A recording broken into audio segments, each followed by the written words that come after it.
Number 10. Feeding the multitude. In this story, Jesus feeds 5,000 men, not counting women and children. So if you were to count the women and children, you'd probably be over 10,000 at least, with 5 loaves of bread and 2 fish. Now, aside from another case of being physically impossible, there's still the fact that you just fed at least 10,000 people, and nobody wrote this down. You are in the middle of a desert. You feed over 10,000 people with 5 loaves of bread and 2 fish, and none of them, when they get back into the towns, tell anybody who might write about it. That's a little hard to believe. Number 11. Feeding the multitude, Part 2. Unlike Feeding the Multitude Part 1, which is mentioned in all 4 Gospels, Part 2 is only mentioned in the Gospel of Matthew and the Gospel of Mark. This is essentially the same as before, except instead of being 5,000 plus women and children, it's only 4,000 total. And instead of being 5 loaves of bread and 2 fish, it's 7 loaves of bread and several fish. However, there's still the fact that it's physically impossible, and there's still the fact that there is no historical records of this. You still have thousands of people who are going to go back into a town and tell people about it, and nobody wrote it down. Both feeding of the multitudes are obviously made up, they're obviously fabricated, they're just completely ridiculous stories. Number 12. Zombie invasion. I wish I could make this up. In the Gospel of Matthew, after Jesus dies on the cross, the Gospel actually says that the zombies of the fallen prophets leave their tombs and walk around Jerusalem saying that Jesus was the Son of Yahweh. Yeah, I wish I could make this up. Now, this event is physically impossible given that zombies don't exist.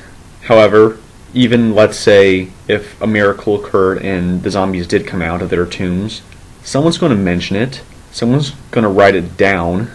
I mean, this is in Jerusalem, this isn't in some country farm, this is in one of the biggest cities in Israel, if not the biggest at the time. Number 13. The crucifixion. We've all heard the story. Jesus gets crucified at the hands of the Romans. One thing that should be noted is that this event is not backed up by history. There are no legal documents of Jesus' court case. There's nothing from the time period talking about how much of an impact this crucifixion had during this time period. I mean, especially in the way that the Gospels portrayed the crucifixion. But that aside, we then get to the contradictions. The Gospels of Matthew, Mark, and Luke say that the order of events were that Pilate tries to appeal to the crowd first, and then, when he is unable to do so, Jesus is sent to get flogged before getting crucified. In the Gospel of John, however, the flogging takes place first, and then Pilate tries to appeal to the crowd. According to the Gospels, there is a notice written on the cross that says something about Jesus. Unfortunately, no 2 Gospels agree on what it said. At the crucifixion, there were 2 other men getting crucified along with Jesus. The Gospels of Matthew and Mark agree that both of these other men who were getting crucified mocked Jesus before they died. However, Luke says that one of the men mocked Jesus while the other tried to defend him. Unfortunately, the Gospel of John doesn't get into this dispute. John does not mention either way. And finally, what were Jesus' last words? Matthew and Mark say that his last words were, my God, why have you forsaken me?" Luke, however, says that his last words were, "Father, into your hands I commend my spirit." But John says that his last words were, "It is finished." And finally, number 14, the resurrection. The story goes that Jesus was resurrected 3 days after he died. This is considered to be the most important event in Christianity by many. However, same problems. Again, we have the common problem of it not being backed up by historical documents. You have a man who is dead, getting out of his grave and walking around cities, and nobody wants to write it down. This is yet another event that we can just look at and say that it's physically impossible and not backed up by any historical evidence. It very likely didn't happen. And just like the other stories in the Gospels, This one contradicts itself. What time of day did this event take place? Well, Matthew, Mark, and Luke all say it took place after dawn. The Gospel of John, on the other hand, says that it took place when it was still dark. Who are the first witnesses there? The Gospel of Matthew says that it was Mary Magdalene and the other Mary. The Gospel of Mark says that it was Mary Magdalene, Mary the mother of James, and Salome. Luke says that it was Mary Magdalene, Mary the mother of James, Joanna, and other women.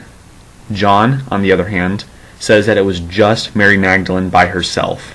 What about the stone that blocked the tomb? What did they find there? Well, the Gospel of Mark, Luke, and John say that the stone was already moved. The Gospel of Matthew, on the other hand, says that when they got there, the tomb was still blocked by the boulder. However, in front of them, an angel came up and moved it out of the way. What did they see in the tomb when they went inside? Matthew says they didn't even enter. They left right then and went to the disciples. Mark says they found a man in white garments sitting in the tomb. Luke says they saw nothing, and then two shining men appear. John also said that the women never entered the tomb. What happened after this? Matthew says that they tried to go get the disciples, but before they got to the disciples, they saw Jesus. Mark says that they didn't tell anyone, they just kept it to themselves. Luke says that they immediately left to tell all the disciples, but John says that they only told 2 disciples. Who did Jesus first appear to after he was resurrected? Well, the Gospel of Matthew, Mark, and John all say that Jesus first came to Mary Magdalene. Luke, on the other hand, says that he for some reason found it more important to appear to complete strangers. For the resurrection, there does not seem to be one event that all 4 Gospels agree on.